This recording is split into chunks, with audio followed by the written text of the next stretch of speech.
Hello everyone, welcome to Eklavya Snatak. I am Sachin. आज मैं आप सभी को बीए प्रोग्राम सेमेस्टर 1 से जो आपका सब्जेक्ट है history of India from the earliest times up to 300 CE English medium में मोस्ट इंपॉर्टेंट क्वेश्चन आंसर्स करवाने जा रहा हूं, जो कि आपके एग्जाम के लिए बहुत ज़्यादा इंपॉर्टेंट हैं और आप इसको करके बहुत अच्छा स्कोर कर सकते हैं। तो चलिए वीडियो को आगे बढ़ाया जाए। अगर आपकी कोई क्वेरी है तो आप इंस्टा पे मैसेज करके पूछ सकते हैं। यूज़र नेम आप सभी के सामने दिया हुआ है। और अगर आपको हमारे पीडीएफ नोट्स डाउनलोड करने हैं तो आप हमारा टेलीग्राम चैनल ज्वाइन कर लेना।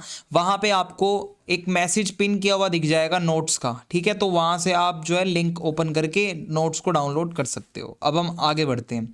सबसे पहला क्वेश्चन है हमारे सामने, जो कि बहुत बारी आता है एग्जाम में। Critically discuss the significance of archaeological sources in reconstructing ancient Indian history. यानी कि जो हमारा एंशियंट इंडिया था उसको अगर हमें समझना है तो उसके लिए आर्कियोलॉजिकल सोर्सेज कितने इंपॉर्टेंट होते हैं, तो आइए हम समझने की कोशिश करते हैं। सो आर्कियोलॉजिकल सोर्सेज बहुत ज़्यादा क्रूशियल रोल प्ले करते हैं, बिकॉज एंशियंट इंडिया की जो हिस्ट्री है वो ज़्यादातर रिटर्न में नहीं है हमारे पास, ठीक है। क्योंकि रिटर्न रिकॉर्ड्स नहीं होंगे या अनअवेलेबल होंगे, तो ऐसे में वो जो पीरियड का जो पूरा वो एक इतिहास है, जो उस पीरियड का जो उसकी हिस्ट्री है, उसको समझने का एक ही जरिया बचता है, वो है आर्कियोलॉजिकल सोर्सेज, ठीक है। तो आर्कियोलॉजिकल सोर्सेज में बेसिकली होगा क्या कि एक्सकेवेशन होगा, खुदाई करी जाएगी, सामान निकलेगा। उस सामान से ही हम आइडिया लगाएंगे कि यार वो कितना पुराना है, उस टाइम के लोग क्या करते होंगे, ठीक है। आर्कियोलॉजी यही है और कुछ नहीं है।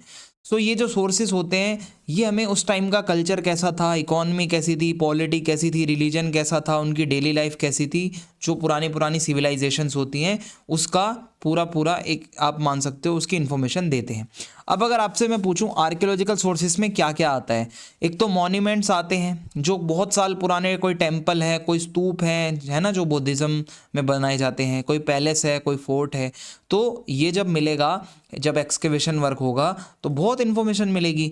वहीं इंस्क्रिप्शंस हैं जो रॉक के ऊपर लिखे होते हैं, पिलर्स के ऊपर लिखे होते हैं, मेटल प्लेट्स के ऊपर लिखे होते हैं, कॉपर प्लेट्स के ऊपर लिखे होते हैं, तो ये भी एक आर्कियोलॉजिकल सोर्स है। और बहुत से आर्टिफैक्ट्स होते हैं, लाइक टूल्स हो गए, पॉटरी हो गई, ज्वेलरी हो गई, सील्स हो गई। इसके अलावा पुरानी पुरानी सिटीज़ का मतलब बहुत सारा सामान मिलता है, हाउसेस, ड्रेनेज सिस्टम, ये सब, ये स्ट्रक्चर आज भी हैं। हड़प्पन सिविलाइजेशन जो थी पाकिस्तान में, आज भी आप जाओगे जहाँ पे वो है, वो आज भी नालियाँ उस तरीके से बनी हुई हैं। वो ड्रेनेज सिस्टम आज भी आप जाके देख सकते हो। इसके अलावा बरियल्स, जो आपकी कब्र वगैरह होती है, ग्रेव साइट्स जो होती हैं, क्या बरियल के साथ क्या क्या सामान अंदर रखा जाता था, उससे भी उनके बिलीव्स पता चलते हैं। फॉसिल से बहुत कुछ पता चलता है, बायोलॉजिकल जो रिमेन्स होते हैं प्लांट्स के और एनिमल्स के, ठीक है। तो ये they are basically archaeological sources. So यही हमें समझना है कि इनकी सिग्निफिकेंस क्या है। तो आइए देखते हैं। Providing insights into pre historic period. Pre historic period वो पीरियड था जब आप रिटर्न जो रिकॉर्ड है वो आपको मिलता नहीं है। सो जैसे स्टोन एज है, हड़प्पन सिविलाइजेशन है। आर्कियोलॉजी जो है सिर्फ वही एक इन्फॉर्मेशन का प्राइमरी सोर्स है, बिकॉज हड़प्पन सिविलाइजेशन में भी अगर आप देखोगे स्क्रिप्ट तो थी, बट वो अनडेसिफर्ड है, आज तक उसको पढ़ा नहीं जा सका। सो ऐसे में जो उस टाइम का सामान मिलता है जितना भी आर्कियोलॉजी से, वही हमारा सोर्स ऑफ इन्फॉर्मेशन है।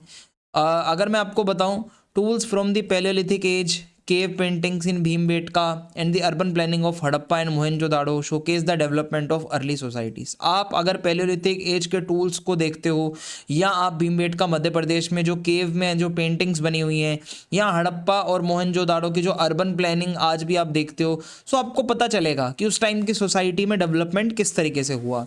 फिर है filling gaps in written records. होता क्या है, many ancient text are religious और माइथोलॉजिकल, नॉट हिस्टोरिकल। हमें बहुत से जो एंशियंट टेक्स्ट मिलते हैं वो रिलीजियस पर्सपेक्टिव से लिखे गए हैं, वो मिथ भी हो सकते हैं, वो हिस्टोरिकल पूरी तरीके से नहीं माने जा सकते। बट आर्कियोलॉजिकल सोर्सेज उन चीज़ों को वेरीफाई करते हैं और एक तरीके से जो टेक्सचुअल रिकॉर्ड है उसको चैलेंज भी करते हैं, क्योंकि भाई वो तो सबूत है ना जो निकल रहा है। अब किसी ने कुछ भी लिख दिया, वो उसकी गारंटी नहीं है ना भाई वो सच है या झूठ है, लेकिन जो आर्कियोलॉजी में निकला है वो तो सच है, वो तो दिख रहा है सामने। Inscriptions of Ashoka confirm the spread of Buddhism as described in Buddhist text. अब बुद्धिस्ट टेक्स्ट ये कहते हैं कि बुद्धिज्म का स्प्रेड हुआ और अशोका का उसमें बहुत बड़ा रोल था, अशोक जिसको आप कहते हो। सो अशोक के इंस्क्रिप्शंस में भी लिखा है ये सब, तो ये यहाँ से कंफर्म हो गया।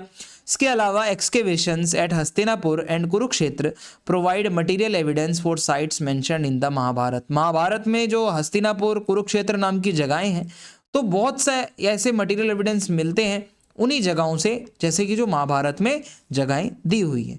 इसके अलावा insights into social and economic life, यानी कि जो आप आर्कियोलॉजी में जैसे पोट्री मिली आपको, कोई मिट्टी के बर्तन है, वो अलग अलग टाइप के हो सकते हैं। Painted grey ware, grey colour का हो सकता है, या ब्लैक एंड रेड वेयर, काली और लाल, वो जो एक मिट्टी होती है जो उसके ऊपर कलर होता है उस तरीके से वो हो सकता है।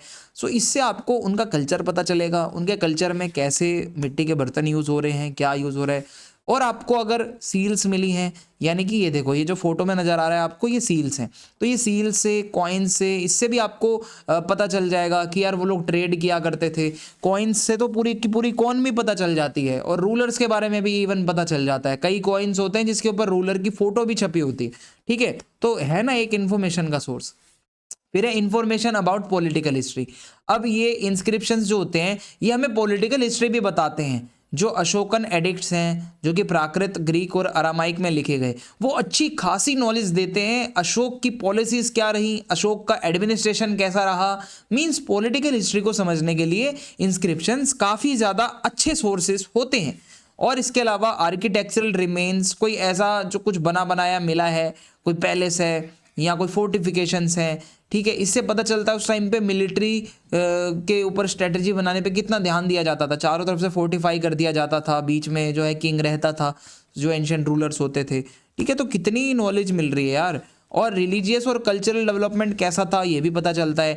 जो स्तूप हैं, जो मंदिर हैं, ठीक है, जैसे सांची का स्तूप है, या rock cut caves at Ajanta and Ellora, ये हमें रिलीजियस डेवलपमेंट बताते हैं। उस टाइम का आर्ट कैसा डेवलप हुआ, आर्किटेक्चर कैसे डेवलप हुआ, ये बहुत अच्छे खासा इंसाइट देते हैं हमें, ठीक है।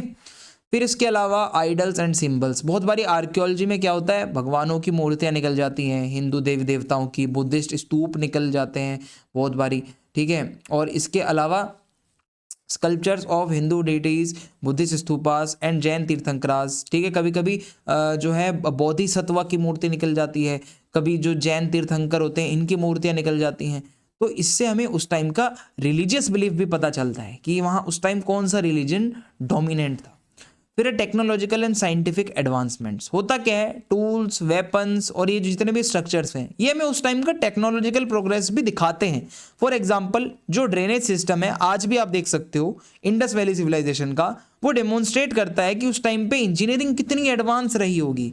और आयरन किस तरीके से iron implement from the Chalcolithic period show metal working skills, जो चालकोलिथिक पीरियड आया उसमें कैसे मेटल वर्क का जो एक स्किल होता है वो उसका डेवलपमेंट हुआ, आयरन का कैसे कैसे लोगों ने यूज़ करा एग्रीकल्चर में, टूल्स में, ठीक है, तो वेपन्स में, तो ये दिखता है ना। फिर है कि देखो आर्कियोलॉजिकल सोर्सेज के कुछ लिमिटेशंस भी हैं, ये नहीं हमेशा ये अच्छे ही होते हैं, होता क्या कभी कभी ये इनकम्प्लीट भी होते हैं। बेसिकली कोई भी इंस्क्रिप्शन है वो फ्रेगमेंटेड, डैमेज भी हो सकता है जिससे कि इन्फॉर्मेशन उसकी कंप्लीट नहीं हो पाती।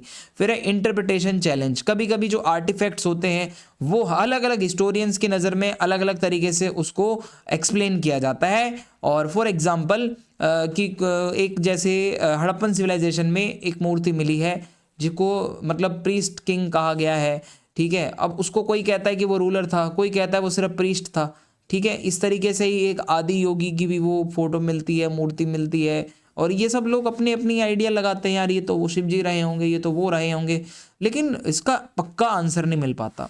फिर है बायस टुवर्ड एलीट क्लास, होता क्या है आर्कियोलॉजिकल सोर्सेज ज़्यादातर एलीट क्लास को फेवर करते हैं, बिकॉज जो मॉन्यूमेंट हैं और जो इंस्क्रिप्शंस हैं वो अक्सर किंग और जो एलिट्स हैं वो लिखवाया करते थे, वो बनवाया करते थे, उसमें जो कॉमनर्स होते हैं, जो कॉमन पीपल हैं, उनको नेग्लेक्ट किया गया है, ये एकदम ट्रू है। सो आई होप आपको समझ में आ गया होगा।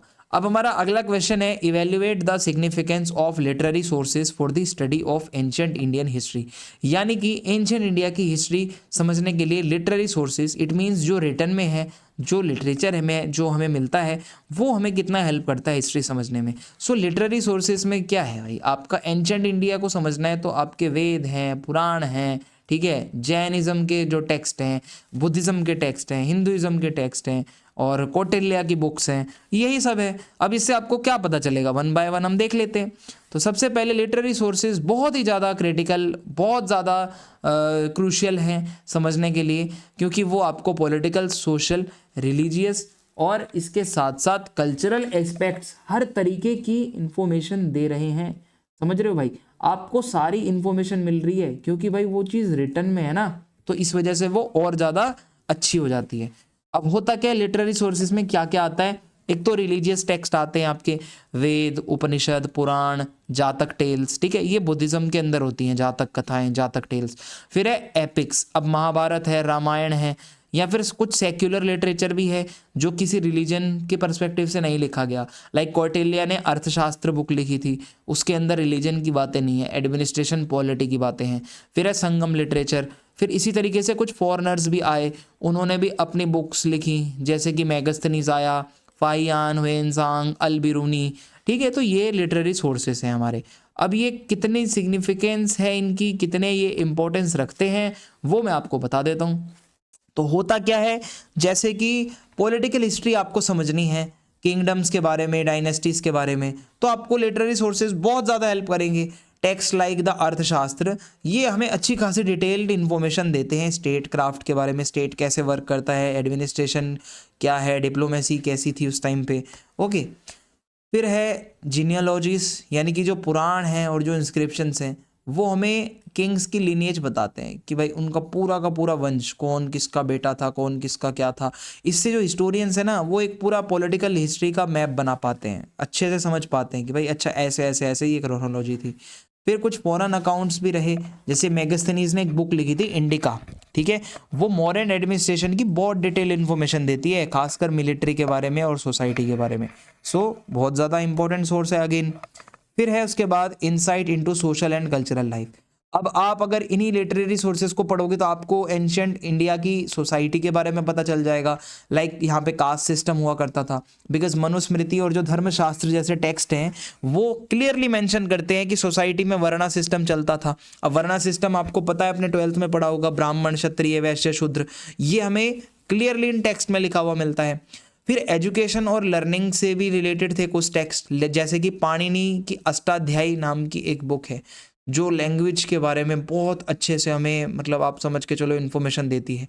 While the work of Aryabhata and Varahamihira, ये हमें साइंटिफिक नॉलेज देती हैं बुक्स। तो बुक्स हों, लिटरेरी सोर्सेस हों, ये काफ़ी ज़्यादा इंपॉर्टेंट हैं एंशिएंट इंडिया की हिस्ट्री के लिए। जैसे रिलीजियस डेवलपमेंट उस टाइम पे कैसा था, सो इसके लिए हिंदुइज्म के आप टेक्स्ट पढ़ लो, वेदों को पढ़ लो, उपनिषद को पढ़ लो। ये टेक्स्ट आपको उस टाइम के अर्ली हिंदुइज्म की फिलॉसफी कैसी थी, रिचुअल्स क्या थे, वो पता चल जाएगा। बुद्धिज़्म के बारे में समझना है तो आप पाली लैंग्वेज में लिखे टेक्स्ट को पढ़ लो, या फिर जो त्रिपिटक है, ठीक है, जिसमें 3 अलग अलग बुक्स को कंपाइल किया गया है महात्मा बुद्ध की, उसमें पूरी नॉलेज दी गई है, क्या क्या उनकी टीचिंग्स थी, ठीक है, तो उसको आप पढ़ लो तो आपको समझ आ जाएगा उस टाइम का रिलीजन क्या कहता था। सिमिलरली जो जैनिज़्म है वहाँ पे जो टेक्स्ट होते हैं उनको आगम कहा जाता है, जहाँ पे जैनिज़्म के डॉक्ट्राइंस, जहाँ जो जितनी भी टीचिंग्स हैं वो सब लिखी होती हैं, सो आप उसको पढ़ लो। इसके अलावा मिडेवल वाला, ये वाला पॉइंट आप हटा सकते हो, ठीक है, जैनिज़्म, बुद्धिज़्म, हिंदुइज़्म, ये वाले पॉइंट ही आप इस पर ही स्टिक रहो। और अगर आपको इकोनॉमिक और ट्रेड प्रैक्टिसेस के बारे में पढ़ना है तो आप बुद्धिज़्म की जातक टेल्स पढ़ लो। उसमें ना अक्सर लिखा होता था कि ट्रेड रूट्स कौन से थे इंडिया में, कौन से सामानों का ट्रेड होता था, मर्चेंट लोग कैसे जीते थे, इकोनॉमिक कैसे वो सारा प्रोसेस होता था, वो सब आपको इसमें पता चल जाएगा, जो जातक टेल्स नाम से बुक है, ठीक है। फिर है संगम लिटरेचर, ये आपको साउथ इंडिया की हिस्ट्री बता देगा पूरी की पूरी, कैसे वो लोग रोमन से भी ट्रेड करते थे। संगम लिटरेचर अगेन बहुत अच्छी खासी एंशियंट साउथ इंडियन की जो है हिस्ट्री हमें प्रोवाइड करता है। सो ये बहुत इंपॉर्टेंट सोर्सेस हैं। Contribution to art and architecture, होता क्या है, जो टेम्पल्स, पैलेसेस और स्तूपास के जो डिस्क्रिप्शन दिए गए हैं, जैसे कि टेक्स्ट है सिल्लपतिकरम और कालिदास की जितनी भी बुक्स हैं, वो हमें, ये हिस्टोरियंस को हेल्प करता है समझने में कि पुराने टाइम पे कैसा आर्किटेक्चर हुआ करता था, कैसे मंदिर बनाए जाते थे, कैसे पैलेसेस बनाए जाते थे, कैसे स्तूप बनाए जाते थे, तो ठीक है, ये पता चलता है। द नाट्य शास्त्र बाय भरत मुनि outlines the principle of drama, music and dance. हमारे एंशिएंट इंडिया में ड्रामा कैसे डेवलप हुआ, म्यूजिक एंड डांस कैसे डेवलप हुआ, जो ये कल्चरल जो ये रिचनेस है इस पीरियड की, वो आपको ये नाट्य शास्त्र से पता चलता है। सो ये लिटरेरी सोर्सेज कितने रिच हैं भाई इन्फॉर्मेशन में। फिलोसफीज एंड साइंस, अब आप अगर देखोगे जैसे कि कुछ बुक्स रही न्याय सूत्र और सांख्य करिका, चरक संहिता, ये आपको इंडियन फिलोसफी के बारे में बहुत नॉलेज देती है। उस टाइम पे मेडिसिनल नॉलेज कैसी थी इंडिया की, साइंटिफिक थॉट्स कैसे थे उस टाइम पे, ठीक है। और कुछ एस्ट्रोनॉमी के ऊपर भी टेक्स्ट लिखे गए हैं जैसे आर्यभट्ट और सूर्य सिद्धांत, ठीक है। ये हमें बताते हैं एस्ट्रोनॉमी में भी हमारा इंडिया पीछे नहीं था, बहुत बड़ी बड़े जो है यहाँ पे स्कॉलर्स हुए जिन्होंने ये बुक्स को लिखा। फिर है रोल ऑफ फॉरेन अकाउंट, तो इसमें मैगस्थनीज वाला आ जाएगा जो मौर्यन एम्पायर को बताता है। वहीं फाइयान विंसांग है जो चाइनीज पिलग्रिम्स थे जो इंडिया आए थे, जिन्होंने इंडियन सोसाइटी और बुद्धिज्म को स्टडी करा और उसको अपनी टेक्स्ट में लिखा। लेकिन still there are some limitations of literary sources, जैसे कि कभी कभी ये ज़्यादा एग्जैजरेटेड हो सकते हैं, बायसनेस हो सकती है इनमें। जैसे कि many text specially royal inscriptions वो अक्सर रूलर्स को ही ग्लोरीफाई करते हैं और सिर्फ उनके अचीवमेंट्स दिखाते हैं, उनकी नेगेटिव साइड को नहीं दिखाते। कुछ लोग हैं जो सिर्फ रिलीजियस फोकस ही रखते हैं अपने टेक्स्ट में। Some text are theological not historical, आप रिलीजियस टेक्स्ट को हिस्टोरिकल नहीं कह सकते पूरी तरीके से, क्योंकि वो ऑब्जेक्टिविटी उसमें लैक कर सकती है। फ्रेगमेंटेशन, बहुत से एंशिएंट टेक्स्ट हैं जो आधे खो गए आधे मिले, कोई फ्रेगमेंट्स में मिला है तो इससे वो यूज़फुल नहीं है। लैंग्वेज बैरियर है, बहुत से टेक्स्ट ऐसे हैं एंशिएंट लैंग्वेज में लिखे गए हैं जिसमें बहुत एक्सपर्टीज़ चाहिए उसको समझने के लिए, जिससे कि उसकी इंटरप्रिटेशंस अलग अलग बन जाती हैं। कभी कभी लैंग्वेज बैरियर आता है, समझ में नहीं आता भाई है क्या उसका मतलब। फिर है right a note on the salient features of Harappan town planning. अब जो हड़प्पन सिविलाइजेशन में लोग रहते थे, इनकी टाउन प्लानिंग कैसी थी वो आपसे पूछा जा रहा है। तो भाई इनकी सिविलाइजेशंस तो बहुत सिविलाइजेशन तो बहुत अच्छी थी और ये बिल्कुल अर्बन थे और अच्छे से इन्होंने टाउन प्लानिंग कर रखी थी। अब एग्जैक्टली इन्होंने किया क्या था वो आपको समझना है। सो इनका एडवांस सिस्टम था, बहुत सिस्टमेटिक तरीके से इन्होंने अपनी प्लानिंग करी थी। सबसे पहले तो ये ग्रिड पैटर्न फॉलो करते थे, ठीक है। जो सिटीज़ थी हड़प्पन सिटीज़, ज़्यादातर वो ग्रिड पैटर्न में उनकी स्ट्रीट्स को बनाया गया था। जो गलियाँ होती हैं वो एकदम सीधी लाइन आती थी, फिर एकदम सीधी लाइन आती थी, ये होता है ग्रिड पैटर्न। ये राइट एंगल पे एक दूसरे को क्रॉस करती हैं। इसके अलावा जो मेन रोड होते थे वो बहुत चौड़े, बहुत वाइड और बहुत स्ट्रेट होते थे, जिससे ट्रांसपोर्ट और ट्रेड को बहुत फैसिलिटेटिंग वो एक हेल्प मिली वहाँ पे, फैसिलिटेट किया उस चीज़ ने।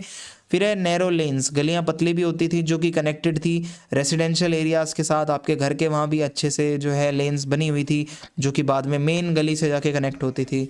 और जो पूरी सिटी थी हड़प्पन सिविलाइजेशन में वो 2 पार्ट्स में डिवाइडेड थी। एक तो सिटाडेल जो थोड़ा सा ऊपर ऊंचा बना हुआ था, अगर आप देखोगे, देखो यहाँ से समझाता हूँ, ये जो ऊपर बना हुआ है ना ये सिटाडेल है, और ये जितना भी इसके नीचे चारों तरफ दिख रहा है ये लोअर टाउन है। तो नाम से पता चल रहा है आपको। अब यहाँ पे यही है कि सिटाडेल जो है वो वेस्टर्न पार्ट था जो बहुत रेज्ड होता था, उठा हुआ था, जहाँ पे ज़्यादातर पब्लिक बिल्डिंग्स मिली हैं, जैसे ग्रेनरी है, असेंबली हॉल है, रिलीजियस स्ट्रक्चर्स मिले हैं, ठीक है, ग्रेट बाथ मिला है।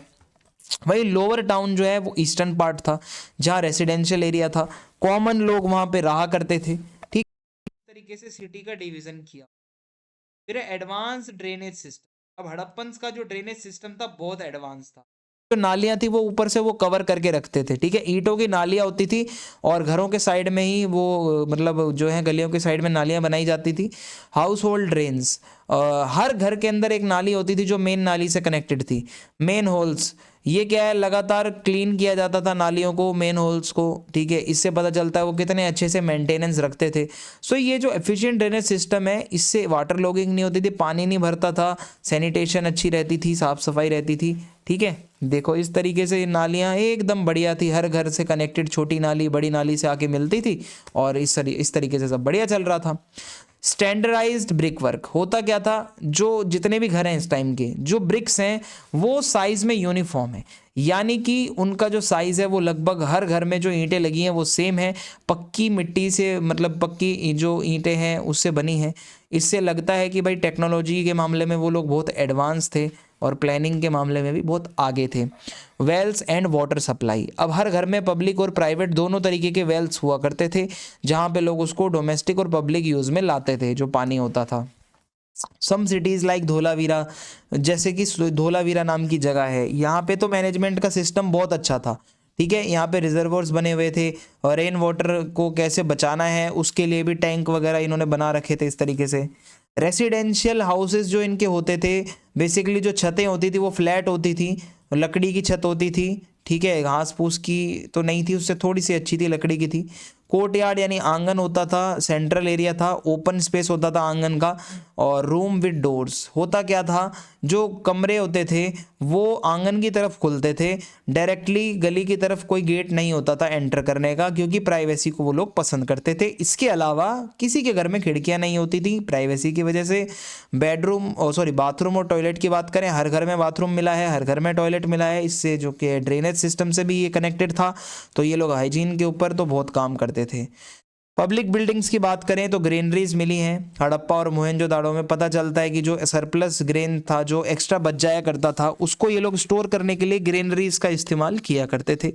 फिर है ग्रेट बाथ। अब इनको ग्रेट बात को समझने के लिए समझ लो जैसे छठ पूजा होती है तो सूर्य को अर्घ दिया जाता है पानी में खड़े होके। हो सकता है ये भी कोई रिलीजियस पर्पस से ग्रेट बाथ बनाया हो, क्योंकि इतना ऊंचा, इतना बड़ा, ये सिर्फ नहाने के लिए तो नहीं होगा यार, ये कोई रिलीजियस कुछ रिचुअल कुछ ऐसा तो होता होगा। रेक्टेंगुलर स्ट्रक्चर है। और इसके अलावा असेंबली हॉल्स मिले हैं बड़े बड़े, हो सकता है पब्लिक गैदरिंग होती हो, एडमिनिस्ट्रेटिव एक्टिविटीज़ होती हो, मीटिंग्स होती हो वहाँ पे। फिर है कमर्शियल एंड ट्रेड सेंटर। अब कुछ सिटीज़ हैं हड़प्पन सिविलाइजेशंस की, लाइक लोथल, यहाँ पे डॉकयार्ड मिले हैं, यानी कि प्रॉपर यहाँ पे जो है बोट वगैरह खड़ी रहती थी और सामान को वहाँ पे भरा जाता था। ठीक है, तो एक तरीके से आप मान सकते हो कि लॉन्ग डिस्टेंस ट्रेड होता था और मैरीटाइम ट्रेड होता था, पानी से वो लोग जाते थे ट्रेड करने। Market places were well organised, जो मार्केट्स थी बहुत अच्छी थी, वो लोग अपना प्रॉपर एक तोल भाव भी करते थे, जैसे कि जो वेइंग स्केल होता है वो सब कुछ था उनके पास। ठीक है, और सील्स एंड वेट्स, ये तो मैं आपको बता ही चुका हूँ आर्कियोलॉजिकल सोर्सेज में भी कि ये बहुत इंपॉर्टेंट सोर्सेज हैं इन्फॉर्मेशन के। सील्स आपको ट्रेड वगैरह के बारे में बताती है, वहीं वेट्स आपको बताते हैं कि इकोनॉमिक सिस्टम उनका कितना रेगुलेटेड था। ठीक है, वेट्स यानी कि वो बाट जिससे आप तोलते हो ना सामान, कितने केजी का है, 5 किलो, 10 किलो, 20 किलो, तो वो उनके वहाँ पे भी मिला है। फिर है फोर्टिफिकेशन एंड सिक्योरिटी। सिटीज़ को सराउंड किया जाता था फोर्टिफिकेशन और वॉल से, क्योंकि जो है एक तो डिफेंस किया जा सके और बाढ़ वगैरह एकदम से अंदर ना आए, अगर फ्लड आता है तो उससे बचाव हो सके। Gates were strategically placed for control entry and exit. जो एंट्री और एग्जिट के गेट थे वो बहुत स्ट्रेटेजी के साथ बनाए गए थे। अगला क्वेश्चन है, provide a survey of Palaeolithic and Mesolithic cultures of India. ठीक है, अब इसको समझने की कोशिश करते हैं। सो देखो इसमें आपको क्या समझ आ रहा है, इंसान है, बहुत ज़्यादा पुराना इंसान लग रहा है, गुफाओं में बैठा है, आग जला रहा है और हंटिंग गैदरिंग कर रहा है। तो ये फ़ोटो दिमाग में रख ली ना, सारे पॉइंट्स तो आप इस फोटो से ही निकाल लोगे 10 तरीके के। तो नदी के पास है, अपने नेचर से जुड़ा हुआ है, एनिमल्स हैं बहुत सारे आसपास। ठीक है, अब आइए देखते हैं। So the Palaeolithic and Mesolithic, ये अर्लीस्ट स्टेज है ह्यूमन हिस्ट्री का इंडिया के अंदर, जहां अर्लीस्ट टूल्स डेवलप हो रहे थे। लाइफस्टाइल कैसा था वो मैं आपको बताऊंगा, एनवायरनमेंट से वो लोग कैसे जुड़े हुए थे ये भी आपको बताऊंगा। सो पैलियोलिथिक कल्चर जिसका टाइम पीरियड है 2 million year ago, around 10,000 BCE। अगर आप इतना पीछे जाओगे तो आपको ये वाला टाइम मिलेगा। इस टाइम के जो टूल्स होते थे वो पत्थर से बनाए जाते थे, स्टोन टूल्स। ठीक है, स्टोन एज भी कहा जाता है इसको। सो जैसे कि जो हैंड एक्स है, क्लीवर है, चॉपर है, ये तीनों के फोटो आपको मैंने यहाँ पे दिखा रखे हैं। ठीक है, ये पुराने टूल्स हैं।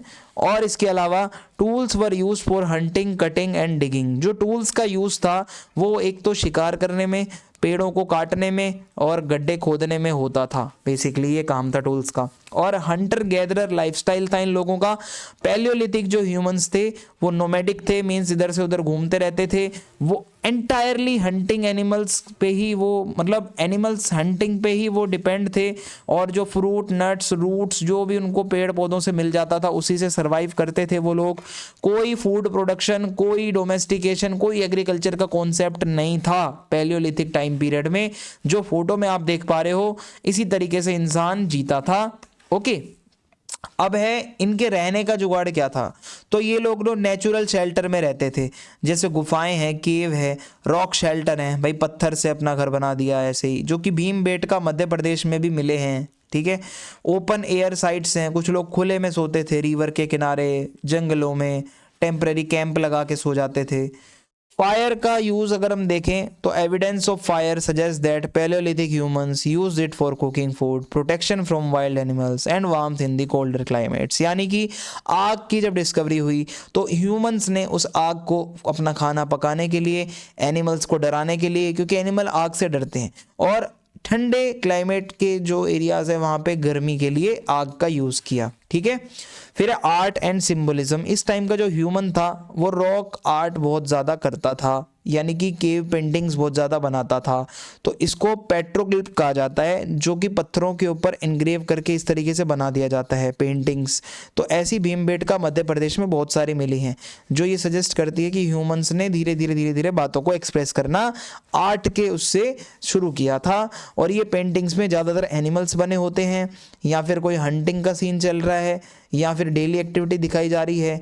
तो ये इनका कम्युनिकेशन का भी अर्ली फॉर्म हो सकता है कि ये लोग सिंबल के साथ कम्युनिकेट करते हो। ओके, आई होप आपको समझ में आया होगा। अब है मेसोलिथिक कल्चर। टाइम पीरियड है इसका 10,000 BCE टू अराउंड 8,000 BCE। अब मेसोलिथिक में थोड़ा सा आप आगे बढ़ जाओगे तो टूल्स जो है स्टोन्स वाले तो थे ही, लेकिन अब थोड़े से स्मॉल हो गए, थोड़े से और रिफाइन हो गए, थोड़े से और अच्छे हो गए। पहले के कंपैरिजन में थोड़े माइक्रोलिथ नाम से छोटे टूल्स आ गए, पहले बड़े बड़े भारी भारी पत्थर थे। सो माइक्रोलिथ जो है ये पत्थर के ही बने थे।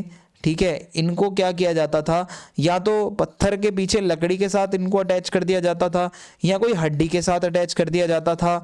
इससे फिर स्पीयर, एरो और सिकल, ये 2-3 तरीके के जो टूल्स हैं जो आपको दिख रहे हैं ये बनाए जाते थे। These tools show advancement in craftsmanship and efficiency। किस तरीके से क्राफ्ट्स में ये ह्यूमन का डेवलपमेंट हुआ, कितना वो एफिशिएंटली चीज़ों को बनाने लगा था, वो आपको पता चल रहा है यहाँ से। यहाँ तक तो आपको समझ में आ ही रहा होगा। अब इसको आगे समझते हैं। तो भाई इंसानों ने थोड़ी सी यहाँ पे एफिशिएंसी इनमें आ गई थी, अब टूल्स वगैरह जो है थोड़े से और ज़्यादा अच्छे बनने लगे थे। अब आगे बढ़ते हैं और समझते हैं क्या है ट्रांजिशन इन सबसिस्टेंस। अब होता क्या है, मेसोलिथिक पीरियड में धीरे धीरे हंटिंग गैदरिंग से अब थोड़ा सा फूड प्रोडक्शन का अर्ली स्टेज आने लगा था। Not proper food production, but थोड़ा सा उसका अर्ली स्टेज देखने को मिलने लगा था। और यहाँ पे हमें एनिमल डोमेस्टिकेशन के भी एविडेंस देखने को मिलते हैं। और सेमी परमानेंट सेटलमेंट, यानी कि इससे पहले तो इंसान गुफाओं में, रॉक शेल्टर्स में रहता था, अब क्या है थोड़ा सेमी परमानेंट सेटलमेंट बनने लगे थे। तो इस तरीके से है, देखो एनिमल्स भी थोड़े बहुत पाल रहे हैं, हल्का फुल्का एग्रीकल्चर भी शुरू हो रहा है, अभी स्टार्टिंग हो रही है, नॉट प्रॉपर। फिर है डोमेस्टिकेशन ऑफ एनिमल्स, तो डॉग हो गया, शीप हो गया, गोट्स हो गए, इनको डोमेस्टिकेट किया जाने लगा। तो कहीं ना कहीं आप कह सकते हो एक थोड़ा सा सेटल्ड लाइफ का यहाँ पे एक फाउंडेशन, यानी कि शुरुआत हो रही है कि लोग एक जगह सेटल हो रहे हैं। जो पहले नोमैडिक थे, इधर से उधर जाते रहते थे, अब वो लोग एक जगह पे सेटल होना चाह रहे हैं। ओके, फिर है सीजनल सेटलमेंट्स। होता क्या था, मेसोलिथिक जो ह्यूमंस थे इस टाइम पीरियड के, वो सीजनली मूव करते थे। लाइक वो जहाँ रिसोर्सेज अच्छे मिल जाएं, जहाँ क्लाइमेट अच्छा मिल जाए अकॉर्डिंग उनके, तो वो वहीं रहते थे। Some sites show evidence of semi permanent dwellings, यानी कि जैसे कि जो हट्स हैं जो कि लकड़ी के, घास फूस के इस तरीके से बने हुए हैं, इस तरीके से वो सेमी परमानेंट वो बना के रहते थे। इससे पहले तो गुफाओं में और पत्थरों के अंदर रह रहे थे, बट ये जो छोटी छोटी झोपड़ियाँ बन रही हैं यही हमारे सेमी परमानेंट जो आप कह सकते हो हाउसेस हैं। फिर है केव आर्ट। अब इस टाइम पे जो ये गुफाओं का जो आर्ट था, केव पेंटिंग्स, ये थोड़ा और अच्छा हो गया, थोड़ा और एलिबरेटिव हो गया। इसमें hunting, dancing, community gathering, rituals, अब ये और भी चीज़ें ऐड हो गई। इससे पहले तो बस हंटिंग और एनिमल्स का सीन था, जैसे कि आपको याद होगा, लेकिन अब धीरे धीरे यहाँ पे क्या हो रहा है, बहुत सी चीज़ें ऐड होती जा रही हैं। ठीक है, अब इसमें हंटिंग और डांसिंग और कम्युनिटी गैदरिंग और रिचुअल्स और सारी चीज़ें दिखाई जा रही हैं। ये देखो, ये एक रियल फोटो है, ये अंदर जब आप जाओगे केव के तो आपको इतना सब बना हुआ दिख रहा है। तो इस तरीके से वो लोग अपनी चीज़ों को एक्सप्रेस कर रहे थे, अपनी चीज़ें बता रहे थे। बरियल और रिचुअल्स की बात करें तो Mesolithic humans practised burial rituals indicating a belief in after life. वो लोग क्या करते थे इस टाइम पे, दफनाते थे और उसके साथ ऑर्नामेंट्स और टूल्स वगैरह भी दफना देते थे। तो इससे पता चलता है कि वो लोग आफ्टर लाइफ में विश्वास रखते होंगे कि भाई वो लोग वो टूल्स को यूज़ करेंगे बाद में। फिशिंग एंड एक्वाटिक रिसोर्सेज, अब ये लोग फिशिंग भी करते थे क्योंकि हुक्स हो गए, हारपून्स हो गए, नेट्स हो गए, ये मिलते हैं हमें, ये लोग इस चीज़ को यूज़ करते थे। जाली हो गई, हारपून है, ये हुक है फंसा के खींचने वाला, तो ये फिशिंग लोग करते थे, मान के चलो। कंपैरिजन देखो मोटा मोटा, तो भाई पैलियोलिथिक में जो टूल्स थे वो बड़े बड़े थे, स्टोन के थे। वहीं मेसोलिथिक में टूल्स थोड़े स्मॉल और थोड़े रिफाइन हो गए। लाइफस्टाइल जो है पैलियोलिथिक में नोमैडिक हंटर गैदरर वाला था, लेकिन मेसोलिथिक में सेमी नोमैडिक था, लोग रहने लगे थे और अर्ली डोमेस्टिकेशन शुरू हो रहा था। शेल्टर की बात करें, ये लोग केव्स में, रॉक शेल्टर्स में रहते थे, लेकिन मेसोलिथिक वाले जो ह्यूमन थे वो टेम्पररी झुग्गी झोपड़ी बनाकर सीजनल रहने लगे थे।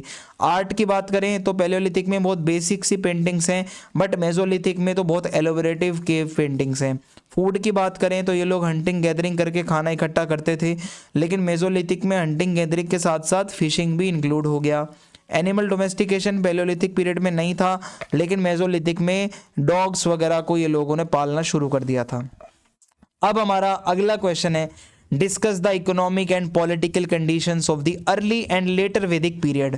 तो आइए समझते हैं कि क्या कंडीशंस हैं इकोनॉमिक और पॉलिटिकल अर्ली और लेटर वैदिक पीरियड में। समझते हैं। द वैदिक पीरियड इन इंडियन हिस्ट्री, जिसको आप 1500 से 600 BC तक मानते हो, तो इसको दो पार्ट्स में डिवाइड किया गया है। अर्ली वैदिक पीरियड, जिसको ऋग्वैदिक पीरियड भी कहा जाता है, और द लेटर वैदिक पीरियड, जो उसके बाद का पीरियड आया। वैदिक पीरियड के अंदर क्या क्या चीजें हुई हैं वो आपसे पूछा जा रहा है। सबसे पहले इकोनॉमिक कंडीशन समझने की कोशिश करते हैं अर्ली वैदिक पीरियड की। अर्ली वैदिक पीरियड मींस 1500 टू 1000 BC का टाइम पीरियड। इसमें एक तो इनकी इकोनॉमी कैसी थी, पेस्टोरल थी। मींस पेस्टोरल का मतलब है वो प्रॉपर एनिमल्स पे डिपेंड थे ये लोग, और गऊ यानी कि जो गाय है वो वेल्थ मानी जाती थी, और आप मान सकते हो कि considered a measure of wealth and often use the currency for bartering. कई बारी लोग सामान खरीदने बेचने के लिए गाय का यूज करते थे, एक करेंसी की तरह भी यूज होते थे ये कैटल, जो ये गाय भैंस है। तो ठीक है, बार्टर सिस्टम चलता था। लिमिटेड एग्रीकल्चरल एक्टिविटी, अभी भी यहाँ पे एग्रीकल्चरल एक्टिविटी उतनी ज़्यादा नहीं थी, क्योंकि अभी भी सेमी नोमैडिक लाइफस्टाइल ही चल रहा था, और अर्ली वैदिक पीरियड की बात कर रहा हूँ। सब्सिस्टेंस एग्रीकल्चर देखने को मिलता है, यानी कि एग्रीकल्चर सेकेंडरी एक्टिविटी थी। प्राइमरी एक्टिविटी थी पेस्टोरलिज्म, जानवरों को पालना। सेकेंडरी थी एग्रीकल्चर। तो ये लोग जो है बारले उगाया करते थे, और ज़्यादा सरप्लस प्रोडक्शन नहीं करते थे, जरूरत जितनी होती थी उतना ही उगाते थे। वुडन प्लॉज, यानी कि जो हल मिलते हैं वो लकड़ी के मिलते हैं। सिंपल टूल्स वगैरह यूज होते थे, कोई ज़्यादा मॉडिफाइड कुछ ऐसा नहीं था। नॉन मॉनेटरी इकोनॉमी, यानी कि ट्रेड में कोई कॉइन, कोई पैसा, कुछ रुपया, कुछ नहीं था। बार्टर सिस्टम चलता था। सेब चाहिए तो बदले में दूध दो, दूध चाहिए तो बदले में सेब दो, यानी कि अपना सामान दो दूसरा सामान लो। तो जो goods like cattle and grains were essentials for exchange, यानी कि अपना जो आपके पास अनाज है, ग्रेन है, या कोई कैटल है, गाय है, भैंस है, उसके बदले में आप अपना ये एक्सचेंज करते थे। हैंडीक्राफ्ट्स की बात करें तो इस टाइम पे जो पॉटरी है वो ब्लैक एंड रेड वेयर की चल रही है, यानी कि जो आप बर्तन देखोगे वो इस तरीके से दिखेंगे, ब्लैक एंड रेड। और use of metals like copper, इस टाइम पे कॉपर का यूज होता है, ब्रॉन्ज का भी यूज होता है टूल्स बनाने में, ऑर्नामेंट्स बनाने में। अब इकोनॉमिक कंडीशंस मैं आपको बताऊंगा लेटर वैदिक पीरियड की कैसी थी, यानी कि बाद का पीरियड जो था 1000 से 600 BC तक का। इसके अंदर एग्रीकल्चर का एक्सपेंशन हो चुका था, जो कि पहले पीरियड में इतना ज्यादा नहीं था। अब क्या है, लोग माइग्रेट करके गंगा यमुना के जो प्लेन्स हैं ईस्टर्न इंडिया की तरफ आने लगे थे, और इस तरीके से एग्रीकल्चर अब उनका प्राइमरी ऑक्यूपेशन बन चुका था। और अब बार्ले के अलावा राइस नाम की जो क्रॉप है, चावल, वो बहुत ज्यादा उगाए जाने लगी थी, और गेहूं, चावल, गेहूं, बार्ले, अब ये तीन क्रॉप्स बहुत फेमस हो गई थी। और इसी टाइम पे आयरन के प्लॉज का यूज होने लगा, लोहे का यूज शुरू हो चुका है भाई। अब यहाँ पे जो लकड़ी का हल था, अब लोहे का हल आ चुका है, जिससे प्रोडक्टिविटी और अच्छी होगी। सरप्लस प्रोडक्शन शुरू हो गया था भाई। अब जो एग्रीकल्चर हो रहा है, यहाँ पे बहुत सारा एग्रीकल्चर से जो प्रोडक्शन बच रहा है उसको ट्रेड कर दिया जा रहा है। विलेजेस जो हैं सेल्फ सफिशिएंट हैं, ठीक है, सब कुछ खुद से कर पा रहे हैं, और इकोनॉमी ग्रो कर रही है इस टाइम पे। आप अगर देखोगे अब लोगों ने एनिमल्स को पालना भी यहाँ पे और कंटिन्यू कर रखा है। एक तो कैटल तो था ही था, पिछले वाले पीरियड में भी था, बट अब लोगों ने हॉर्स, गोट, शीप, इसको भी पालना शुरू कर दिया था। और अगर मैं आपको बताऊं मेटल का यूज, तो या यूज ऑफ आयरन, ठीक है, आयरन टूल्स का यूज बहुत ज्यादा हो रहा था। मेटल की बात करोगे तो आयरन जरूर लिखोगे। इससे एक रेवोल्यूशन आया एग्रीकल्चर के सेक्टर में, क्राफ्टमैनशिप में। Metal work included the production of ornament, metal से ऑर्नामेंट बनाए जाते थे, वेपन्स बनाए जाते थे। और पॉलिटिकल कंडीशन की बात करें अगर अर्ली वैदिक पीरियड में, तो आइए मैं आपको बताता हूँ। सो अर्ली वैदिक पीरियड की जो पॉलिटिकल कंडीशन थी भाई, वो लोग ट्राइबल सोसाइटी में रहते थे। सोसाइटीज़ जो है वो ट्राइब्स में यानी कि जनाज में डिवाइडेड थी, और उनका एक चीफ होता था जिसको राजन कहा जाता था। यानी कि एक पूरी ट्राइब है, उसका एक बंदा चीफ होगा जो राजन होगा। जो राजन है वो उसकी लीडरशिप क्वालिटी के बेसिस पे चुना जाता था, ये हेरिडेटरी नहीं होता था। समझ लिया आपने? जिसके अंदर स्किल्स है वही राजन बनेगा, वही लीड करेगा। असेंबली होती थी इस टाइम पे, लोग असेंबल होते थे, डिसीजन लेते थे। एक तो दो हैं इसमें, एक तो सभा है, एक समिति है। सभा क्या है? अ काउंसिल ऑफ एल्डर्स, यानी कि कुछ पढ़े लिखे लोग, बुजुर्ग लोग जो कि राजन को एडवाइस देते थे। वहीं समिति क्या, एक जनरल असेंबली थी जहाँ पे सभी ट्राइब्स के लोग आते थे और डिसीजन मेकिंग प्रोसेस में पार्टिसिपेट करते थे। सो वो कुछ ऐसा लगता था जब सारे लोग बैठ के बातें करते थे, डिसीजंस लेते थे। आई होप आपको यहाँ तक इजीली समझ में आ रहा होगा। अब आगे बढ़ते हैं। लिमिटेड पावर ऑफ राजन, राजन के पास ज्यादा पावर नहीं थी। आप राजन को राजा मत समझ लेना उस लेवल का कि वो तो भाई बिल्कुल महान था। नो, राजन को सभा से अप्रूवल लेना पड़ता था बड़े बड़े डिसीजन लेने से पहले, सभा और समिति से। और कोई स्टैंडिंग आर्मी भी नहीं होती थी उस टाइम पे। ट्राइबल वॉरियर्स जो होते थे वो ही लड़ाई लड़ते थे। और आपको बताऊं, आपको हैरानी होगी, उस टाइम पे जो लड़ाइयाँ थी ना, वो रिसोर्सेज को लेकर और जमीन जायदाद को लेकर नहीं होती थी, ना ही पावर को लेकर होती थी, तो गाय भैंस चुराने को लेकर लड़ाइयाँ। ठीक है। क्लैन बेस्ड रूल, इस टाइम पे पावर और डिसीजन मेकिंग जो थी वो अलग अलग क्लैन्स में डिस्ट्रीब्यूट की जाती थी, और जिससे क्या है, डिसेंट्रलाइजेशन देखने को मिलता है। हर क्लैन को कुछ ना कुछ पावर दी गई थी। ठीक है, क्लैन बेस्ड रूल चलता था। अब लेटर वैदिक पीरियड में क्या बदलाव आया पॉलिटिकल कंडीशंस में 1000 से 600 बीसी के दौरान, वो भी समझ लेते हैं। हुआ क्या, अब यहाँ पे जब लेटर वैदिक पीरियड आता है तो किंगडम्स का फॉर्मेशन होने लगा था।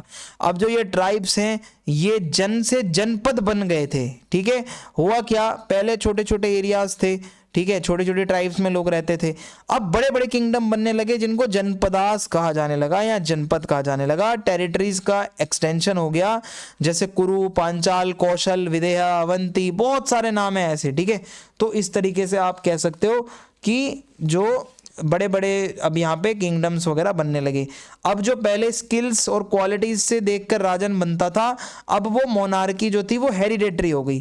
जो राजन था वो हेरिडेटरी हो गया, यानी कि अब उसका बेटा ही राजन बनेगा। ठीक है। सो पावर जो है पूरी किंग के हाथ में आ गई, और उसने खुद को डिवाइन बोल दिया। अब तो भाई मैं सीधा, देवताओं ने मुझे भेजा है, मैं ही डिवाइन हूँ, मैं ही सब कुछ हूँ। और अब यहाँ पे राजाओं ने राजसूय यज्ञ, अश्वमेध यज्ञ, ऐसे यज्ञ करना शुरू करवा दिया। खुद को और ज्यादा ग्लोरीफाई किया, खुद को और ज्यादा डिवाइन बताना शुरू कर दिया। और यहीं से शुरू होता है राजा को, हम राजा को बहुत बड़ा वर्ड समझते हैं, जो कि पहले के अर्ली वैदिक में नहीं था इतना बड़ा। डिक्लाइन ऑफ असेंबलीज, जो सभा समिति थी वो पूरी तरीके से उसका रोल खत्म हो गया, क्योंकि किंग की पावर बढ़ गई। पहले तो किंग को हर चीज करने से पहले उससे पूछना पड़ता था, अब उसको पूछना नहीं पड़ता। So these assemblies became more aristocratic and less democratic. अब बड़े बड़े लोग जो थे घरों के, वही इनमें आते थे असेंबलीज में। पहले क्या है, डेमोक्रेसी होती थी, सभी लोग हर ट्राइब के आते थे, लेकिन अब वो चीज खत्म। स्टैंडिंग आर्मीज यहाँ पे अब थी। अब लोगों के पास, जो किंग होता था, जो रूलर होता था, उसकी अपने खुद की स्टैंडिंग आर्मी थी, प्रॉपर एकदम आर्मी, जो डिफेंस और एक्सपेंशन के लिए यूज करता था किंग, खुद को बचाना और दूसरे को मार पीट करके अपनी टेरिटरी का एक्सटेंशन करना। ब्यूरोक्रेसी की बात करें तो इस टाइम पे कुछ ब्यूरोक्रेट्स या कुछ ऑफिशियल्स भी आने लगे थे। ठीक है, एडमिनिस्ट्रेशन में, लाइक पुरोहित जिसको प्रीस्ट कहा जाता है, सेनानी मींस आर्मी कमांडर, ग्रामीणी यानी कि विलेज का हेड। तो ये न्यू जो पोस्ट हैं ये याद रख लेना, लिखना है इसको अंडरलाइन करके अच्छे से। लॉ एंड ऑर्डर की बात करें इस टाइम पे, मॉरल लॉज और सोशल लॉज जो थे वो धर्म के अकॉर्डिंग सब कुछ होता था। जो धर्म कहता है वही सही माना जाता था। पनिशमेंट और टैक्स जो है वो बहुत ज़्यादा इंस्टीट्यूशनलाइज थे, यानी कि जो रूलर था वो अपने हिसाब से सब कुछ करता था। पनिशमेंट किसको क्या देनी है, टैक्स किससे कितना लेना है। अगला क्वेश्चन है, analyse the factors that led to the rise of Buddhism and teaching of Buddha. Buddhism का राइज कैसे हुआ और बुद्धा यानी कि महात्मा बुद्ध की टीचिंग्स क्या थी, ये आपसे पूछा जा रहा है। तो आइए समझते हैं। तो ये भी बहुत अच्छा टॉपिक है, महात्मा बुद्ध के बारे में समझना चाहिए भाई हमें। ये भी एक रिफॉर्मर थे, इन्होंने देखा सोसाइटी में बहुत गलत चीज़ें चल रही थी, तो वो फैक्टर समझो पहले कि आखिर बुद्धिज़्म का राइज हुआ तो हुआ क्यों, उसके पीछे के फैक्टर्स, रीज़न क्या थे। सो सोशल फैक्टर्स हैं। सबसे पहले कास्ट सिस्टम बहुत ज़्यादा रिजिड हो चुका था, बहुत ज़्यादा ऑर्थोडॉक्स हो चुका था जो वैदिक रिलीजन था उस टाइम का, क्योंकि कास्ट बेस्ड ये जो डिस्क्रिमिनेशन है ये बहुत बढ़ चुका था। जो लोगों को लोअर कास्ट कह दिया जाता था, शूद्र कह दिया जाता था, जो वैश्य कह दिया जाता था, इन लोगों को कोई सोशल रिलीजियस राइट्स भी नहीं थे, ना एजुकेशनल राइट्स थे, तो ये बेचारे तंग हो चुके थे। इनको कोई अल्टरनेटिव चाहिए था। ऑपरेशन ऑफ सोशल मतलब जो लोअर क्लासेस थे उनको बहुत तंग किया जाता था, इनइक्वल समझा जाता था, उनको अनटचेबल समझा जाता था। तो उनको एक ऐसा फेथ चाहिए था जो थोड़ा अच्छा हो उनके लिए, इगलिटेरियन हो। Exclusion of women. अब वैदिक प्रैक्टिसेस ज़्यादातर जो होती थी उसमें मेल डोमिनेंट थी, ठीक है। उस टाइम की जो सोसाइटी थी उसमें जो रिचुअल्स होते थे उसमें मेल्स का मेन रोल होता था, वीमेन को साइड लाइन कर दिया जाता था। अब ऐसे में बुद्धिज़्म ने क्या है, एक थोड़ा सा डिफरेंट यहाँ पे किया कि भाई जो विमेन है उसको भी इंक्लूड किया चीज़ों में, नॉट इनिशियली बट थोड़े बाद में। रिलीजियस फैक्टर्स, अगर रिलीजियस फैक्टर की बात करें तो बाकी के जो रिलीजन है, लाइक उस टाइम पे वैदिक रिलीजन था वो बहुत कॉम्प्लेक्स हो गया था, बहुत रिचुअलिस्टिक, इतने रिचुअल्स, इतने यज्ञ, इतने रिचुअल्स कि आम आदमी कर ही नहीं सकता। वो उतना पैसे ही नहीं है उस पर कि वो सेरेमनीज कर पाए सारी, वो ब्राह्मण्स आके परफॉर्म करें और वो उनको पैसा ही नहीं दे सकता था। भाई गरीब बंदा कहाँ से करेगा? तो ऐसे में वो लोगों ने एक अल्टरनेट समझा बुद्धिज़्म में जाना। एक्सेसिव सेक्रीफाइसेस, अब उस टाइम पे एनिमल सेक्रीफाइसेस भी बहुत होते थे, तो भाई ये चीज़ें भी क्रूल है ना। किसी को यार आप देवी को खुश करने के लिए किसी बकरे को काट रहे हो, ये बहुत था उस टाइम पे, ठीक है। आपको सुन के लग सकता है ऐसा क्यों है, बट था, ये आज भी होता है। सो ऐसे में बुद्धिज़्म तो नॉन वायलेंट है, वो तो कोई ऐसे सेक्रीफाइस वगैरह नहीं करवाता, तो लोग उस तरफ गए थोड़ा। इकोनॉमिक फैक्टर्स भी थे, लाइक ट्रेड एंड कॉमर्स। हुआ क्या था, इस टाइम पे मर्चेंट क्लास था, जो वैश्यास थे, वो क्या है बुद्धिज़्म को ज़्यादा अच्छा मान रहे थे, क्योंकि बुद्धिज़्म एक तो एथिक्स, नॉन वायलेंस, सिंप्लिसिटी के ऊपर काम करता है। तो जितने ट्रेडर्स थे, जितने भी ये मर्चेंट क्लास वाले थे, वो सारे के सारे बुद्धिज़्म में आके जुड़ गए, क्योंकि उनको यही ऐसा ही कुछ चाहिए था। अर्बनाइजेशन हुआ क्या, the rise of cities like Rajgir and Varanasi created a demand for a religion that address the needs of urban dwellers rather than rural rituals. अब जैसे जैसे अर्बनाइजेशन हुआ तो जो शहरी लोग थे उनको भी ये चाहिए था भाई हमारी नीड्स को एड्रेस करने वाला रिलीजन हो, ये गांव के पूजा पाठ वाला रिलीजन हम क्या करेंगे। तो बुद्धिज्म थोड़ा सा अर्बन भी था। पॉलिटिकल फैक्टर भी है भाई, जो मगध था महाजनपद, उसकी पूरी सपोर्ट थी। जो बिंबिसार है, अशोक है, इन सभी रूलर्स ने बुद्धिज्म को जो है पैट्रोनाइज किया, प्रमोट किया, और इससे बुद्धिज्म की ग्रोथ हुई। अब इसके अलावा महात्मा बुद्ध जो थे उनकी लीडरशिप बहुत अच्छी थी, उनकी पर्सनैलिटी, उनकी टीचिंग्स, उनका जो उनके अंदर एबिलिटी थी लोगों से कनेक्ट कर पाना, इससे भी बुद्धिज्म का स्प्रेड हुआ। अब बेसिकली बुद्धिज्म की टीचिंग्स क्या है वो समझ लीजिए। एक तो है 4 बातें ये लोग बताते हैं, 4 नोबल ट्रूथ्स। सबसे पहला है दुख। हम सभी की लाइफ में हम सफ़र कर रहे हैं, फिजिकली, इमोशनली, स्पिरिचुअली आपको दुख है। समुदाय यानी कि कॉज क्या है सफरिंग का, जो रूट कॉज है वो आपकी डिज़ायर है और अटैचमेंट्स हैं। आप जितना अटैच होते हो, जितनी आपकी डिज़ायर्स बढ़ती हैं, आप उतना ज़्यादा सफ़र करते हो। निरोध यानी कि इनसे आप कैसे बच सकते हो, आप मतलब ये सब सफरिंग से जब भी एंड, ये सब चीज़ें एंड होंगी जब आप अपनी डिज़ायर्स से मतलब एकदम छुटकारा पा लोगे, अटैचमेंट्स को एकदम हटा दोगे लाइफ में। इसके लिए आपको पाथ पे चलना होगा, वो है 8 फोल्ड पाथ। वो 8 बातें जो महात्मा बुद्ध बताते हैं कि ये मानो मेरी बात तो सब सही होगा। सबसे पहला है राइट व्यू, यानी कि understanding the nature of reality, आप सच्चाई को समझो, ठीक है। और राइट इंटेंशन, यानी कि आपका माइंडसेट बहुत अच्छा हो, गुडविल, और किसी को नुकसान मत पहुंचाओ, इंटेंशंस प्योर रखो। राइट स्पीच, यानी कि झूठ मत बोलो, गॉसिप्स मत करो, गंदे हार्मफुल वर्ड्स मत बोलो। राइट एक्शन मीन्स आपके हर एक्शन नॉन वायलेंट हो, एथिकल हो, बिहेवियर आपका अच्छा हो। राइट लाइवलीहुड, आई ऑक्यूपेशन ऐसा हो जो गलत काम, भाई 2 नंबरी काम मत करो, ठीक है। Avoiding trade in weapons, intoxicants, दारू मदिरा बेचना, एनिमल्स को काटना पीटना, ये सब चीज़ें मत करो, ये ऑक्यूपेशन गलत है। राइट एफर्ट, यानी कि आप पॉजिटिव स्टेट ऑफ माइंड में रहो, हार्मफुल कुछ भी चीज़ें ऐसी मत सोचो, एफर्ट अच्छे से करो अपने। Right mindfulness means developing awareness of one's body, feeling and thoughts, ठीक है। फिर राइट कंसंट्रेशन, आप मेडिटेशन करो, फोकस बढ़ाओ, माइंड को ट्रेन करो, ठीक है, ताकि आपको वो हायर स्टेट ऑफ कॉन्शियसनेस मिल सके। फिर है एथिकल एंड सोशल टीचिंग्स। इसके अलावा भी कुछ अच्छी बातें बताई हैं महात्मा बुद्ध ने, लाइक अहिंसा, नॉन वायलेंस, यानी कि आप कंपेशनेट रहो, सभी लिविंग बींग्स को अच्छे से समझो, इक्वालिटी यानी कि कास्ट बेस्ड डिस्क्रिमिनेशन मत करो, ठीक है, सभी इंडिविजुअल्स को इक्वल समझो, कोई सोशल स्टेटस को लेकर ऐसे आप वो मत करो। डिटैचमेंट यानी कि जितने भी मटेरियलिस्टिक चीज़ें हैं उनसे डिटैच हो जाओ, जितने डिज़ायर्स हैं वो सब खत्म कर दो, जब भी इनर पीस मिलेगी। अगला क्वेश्चन है discuss Ashoka's dhamma and the major he undertook to propagate it. जो अशोक रूलर थे उनका धम्म क्या है? तो अशोक जो कि इंडिया के ग्रेटेस्ट एम्परर रहे हैं, जो कि मौर्यन एम्पायर को रूल कर रहे थे during the 3rd century BCE।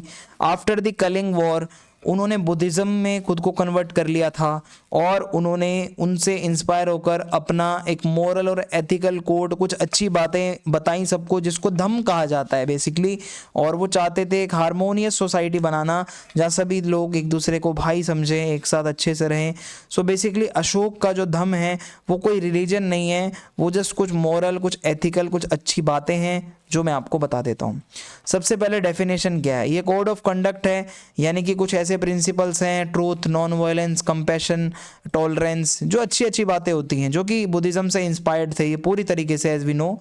So basically सबसे पहले ये कहते हैं नॉन वायलेंस, आप किसी तरीके का नुकसान किसी को मत पहुंचाओ, कोई इंसान हो या एनिमल हो, आप सभी रिलीजन्स की रिस्पेक्ट करो, ठीक है। और इसके अलावा काइंडनेस एंड कंपैशन, सभी के लिए काइंड रहो, जो गरीब लोग हैं, खासकर जो एजिड हैं, जो बीमार है। सोशल हार्मनी यानी कि आपके member, family member, neighbour, community, सबकी रिस्पेक्ट करो। ट्रूथफुलनेस यानी कि ऑनेस्टी, हमेशा सच बोलो, हमेशा ईमानदार रहो डेली लाइफ में अपने हमेशा। और मॉरल ड्यूटी यानी कि अपनी मॉरल ड्यूटीज अच्छे से परफॉर्म करो, एथिकल लाइफ जियो। एनवायरमेंटल अवेयरनेस यानी कि अपने नेचुरल रिसोर्सेज और वाइल्ड लाइफ को प्रोटेक्ट करो। अब इन्होंने इन सब को प्रोपोगेट करने के लिए क्या किया? अब ये बातें तो इनको आ गई सारी दिमाग में, अब लोगों तक कैसे पहुंचेगी ये बातें? तो इन्होंने अपने रॉक और पिलर एडिक्ट्स जो है वो बनवाए, पत्थरों के ऊपर लिखवाया इन सब चीज़ों को, रॉक एंड पिलर एडिक्ट्स, जो कि प्राकृत लैंग्वेज में थे, जो आम लोग समझ पाते थे। तो इससे क्या है, ज़्यादा से ज़्यादा ये अशोक का जो धम्म है स्प्रेड हुआ। फिर है कुछ बड़े बड़े पिलर्स हैं, जैसे सारनाथ में है, सांची में है, तो इससे इनका वो कमिटमेंट नज़र आता है कि ये अपने इन प्रिंसिपल्स को कितना ज़्यादा स्प्रेड करना चाहते थे। So these inscriptions addressed ethical living, ethical life जियो, सभी रिलीजन्स की रिस्पेक्ट करो, सोशल रिस्पॉन्सिबिलिटी समझो। इसके लिए इन्होंने कुछ ऑफिशियल्स को भी अपॉइंट किया जिनको धम्म महामात्र कहा जाता था। ये लोग जो होते थे स्पेशल ऑफिशियल्स थे, जो कि बेसिकली अपॉइंट किए गए थे इसको धम्म को इम्प्लीमेंट करने के लिए और सही से लोगों तक ये धम्म का मैसेज पहुंचे इसके लिए। Promotion of animal welfare, Ashok ने एनिमल सेक्रीफाइसेस बैन करवाया, ठीक है, किसी तरीके की भी हंटिंग ना हो ये मेक श्योर किया। एनिमल हॉस्पिटल्स बनवाए, तो इसने अच्छे काम भी बहुत करे भाई। और इंफ्रास्ट्रक्चर भी इसने बहुत सारा ऐसा मतलब कंस्ट्रक्ट करवाया, लाइक रोड बनवाना, रेस्ट हाउस बनवाना फॉर द ट्रेडर्स, वेल्स बनवाना for the travellers, for general public, ठीक है। तो ये पब्लिक वेलफेयर के लिए कमिटेड थे। मिशनरी एक्टिविटीज़ भी थी भाई इनकी, ये लोग बुद्धिस्ट मिशनरीज़ को भेजते थे। अशोक जो थे मतलब ये ऐसे लोगों को भेजते थे अपने यहाँ से जो बुद्धिज़्म को पूरे Sri Lanka, south east Asia, central Asia तक स्प्रेड करे, ठीक है। तो इन्होंने बहुत प्रोपोगेट किया है और बहुत ज़्यादा पेट्रोनेट, आप मतलब जो इनकी एक पेट्रोनेज है जो आप मान सकते हो वो दिख रहा है यहाँ पे कि भाई हाँ वो पेट्रोन थे इस चीज़ के। इम्पैक्ट ऑफ अशोक्स धम्मा, तो एक तो भाई मोरल और एथिकल रिफॉर्म्स थे, ये मैंने आपको बता ही दिया है, ठीक है, जिससे लोगों ने अपनी जीवन को थोड़ा एथिकल बनाया, नॉन वायलेंस को और टॉलरेंस को अपनाया। रिलीजियस हार्मनी, ठीक है, ग्लोबल इन्फ्लुएंस यानी कि अशोक के जो ये बुद्धिज़्म को फैलाने के एफर्ट्स थे ये पूरे दुनिया तक पहुंच गए, इसको एक वर्ल्ड रिलीजन बनाया अशोक ने। और जो वेलफेयर मेजर्स थे इसकी वजह से एडमिनिस्ट्रेशन भी अच्छा हुआ, ठीक है। और बस यही है, लोग जो थे उनके लिए गवर्नमेंट जो थी वो लॉयल हो गई, अच्छे से हो गई। Describe the political and cultural development under the Satavahanas, तो सातवाहनास के टाइम पे पॉलिटिकल और कल्चरल डेवलपमेंट्स कैसे हुआ वो मैं आपको बताता हूँ। सातवाहना रूलर्स जो थे इनके अंडर में, देखो ये साउथ इंडिया है, ये आपका जो एरिया है ये सातवाहना पीरियड के टाइम पे ये एरिया पे लोग रूल करते थे 3rd सेंचुरी तक, 1st सेंचुरी से। सो बहुत प्रोमिनेंट डायनेस्टी रही है डेक्कन रीजन की। सो पॉलिटिकल डेवलपमेंट की बात करें तो सातवाहना एम्पायर की एस्टेब्लिशमेंट कैसे हुई थी? The Satavahanas also known as the Andhras, इनको आंध्रास भी कहा जाता है। ये पावर में आए after the decline of the Mauryan empire, और देयर किंगडम इनिशियली इंक्लूडिंग, अगर आज की डेट में महाराष्ट्र, तेलंगाना, आंध्र प्रदेश, कर्नाटका का पार्ट जोड़ दोगे तो इतना बड़ा इनका किंगडम था, ठीक है, उस टाइम पे। और इनका एडमिनिस्ट्रेटिव स्ट्रक्चर जो था वो सेंट्रलाइज्ड मोनार्की थी, यानी कि सातवाहना रूलर जो थे वो, उसमें जो किंग होता था वो टॉप पे था, जो राजा होता था उसको लोकल ऑफिशियल्स पूरी सपोर्ट करते थे हर चीज़ में। मेट्रोनिमिक टाइटल्स, यानी कि ये नाम से पहले अपनी माता का नाम लगाते थे, अपनी मदर का नाम लगाते थे, ठीक है। जैसे गौतमी पुत्र श्री सतकर्णी, तो गौतमी यानी कि उनकी मम्मी का नाम है, तो पता चलता है कि विमेन का रोल कितना ज़्यादा था, ठीक है। इसके अलावा प्रोविंशियल एडमिनिस्ट्रेशन, प्रोविंसेस में डिवाइडेड था पूरा एम्पायर, और वहाँ पे गवर्नर हुआ करते थे जिनको अमात्यास कहा जाता था, जो लोकल एडमिनिस्ट्रेशन को ओवरसी करते थे। वहीं role in trade and economy अगर हम देखें तो सातवाहनास ने बड़े बड़े ट्रेड रूट्स को कंट्रोल कर रखा था, जैसे कि इंक्लूडिंग द दक्षिण पथ, जो कि नॉर्थ और साउथ इंडिया को कनेक्ट करने वाला रास्ता था, वो भी सातवाहनास के कंट्रोल में आता था। इसके अलावा they facilitated both inland and overseas trade, inland यानी कि इंडिया के अंदर अंदर वो ट्रेड करते थे, और ओवरसीज ट्रेड भी वो रोमन एम्पायर और साउथ ईस्ट एशिया के साथ लिंक में थे वो, ठीक है, तो ओवरसीज ट्रेड भी वो करते थे। Issued coins in various metals, तो इन्होंने गोल्ड, सिल्वर, लेड, अलग अलग तरीके के जो है कॉइन्स निकाले, जिनमें प्राकृत में इंस्क्रिप्शंस भी लिखे होते थे कुछ उस पर ऐसे इनग्रेव करके, एंड आर्टिस्टिक डिज़ाइंस बहुत अच्छे अच्छे बने होते थे, जिससे पता चलता है कि उनका एडमिनिस्ट्रेशन कितना स्ट्रॉन्ग था, इकोनॉमिक तरीके से वो लोग कितने ज़्यादा आगे थे। वॉर एंड मिलिट्री अचीवमेंट्स, तो जो सातवाहनास थे वो लगातार शक जो लोग थे उनके साथ लड़ते रहते थे, जिनको वेस्टर्न क्षत्रप भी कहा जाता है, और उन्होंने अपना एक डोमिनेंट, मतलब वो जो नेचर है वो बनाए रखा पूरे डेक्कन में, ठीक है, जो उनका डोमिनेंस था वो देखने को मिलता है। गौतमी पुत्र Satakarni one of the greatest ruler रहे हैं सातवाहना डायनेस्टी के, इन्होंने शक को हराया भी था और अपने एम्पायर की टेरिटरी को और एक्सपेंड किया, और दे मेंटेन्ड अ स्ट्रॉन्ग मिलिट्री, ताकि वो ट्रेड रूट्स भी कंट्रोल में रहें और इंटरनल स्टेबिलिटी भी रहे। मिलिट्री बहुत अच्छी थी। Role as a cultural bridge अगर हम देखें तो Satavahanas connected North India and South India, क्योंकि ये सेंटर में पड़ते हैं, तो इससे जितना भी कल्चरल एक्सचेंज है, रिलीजियस एक्सचेंज है, पॉलिटिकल आइडियाज़ का एक्सचेंज है, वो यहाँ पे देखने को मिलता है। यहाँ बहुत डाइवर्सिटी देखने को मिलेगी इसके एम्पायर में। कल्चरल डेवलपमेंट की अगर आप बात करें तो सातवाहनास वर patrons of Buddhism and Hinduism, तो ये सातवाहना रूलर्स बुद्धिज्म और हिंदुइज्म को प्रमोट करते थे, ठीक है। और बुद्धिज्म की बात करें, they supported the construction of stupas, ठीक है, स्तूप बनवाए, विहार बनवाए, चैत्यास बनवाए, ठीक है, जहाँ पे वो जो आपके भिक्षु लोग होते हैं वो स्टडी करते हैं, जहाँ पे टीचिंग्स होती हैं, जहाँ पे स्तूप होते हैं, ये सब इन्होंने बनवाया, such as the Amaravati stupa, the Karle चैत्य।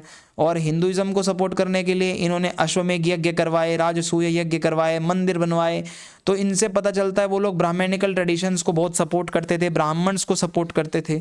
आर्ट एंड आर्किटेक्चर की बात की जाए तो रॉक कट आर्किटेक्चर, पत्थरों को काट कर कुछ बनाना, तो सातवाहना पीरियड में रॉक कट आर्किटेक्चर बहुत फेमस हुआ, जैसे कारले, नासिक, कन्हेरी, ये कुछ ऐसी जगहें थी, ये रॉक कट केव्स हैं, ठीक है, जो कि बहुत ज़्यादा सुंदर थी। और यहाँ पे बुद्धिस्ट मोनेस्ट्रीज बनाई जाती थी, प्रेयर हॉल्स बनाए जाते थे। देखो ये ऐसी होती है रॉक कट केव्स, कि पत्थरों को काट कर और इस तरीके से ये आर्ट होता है rock cut.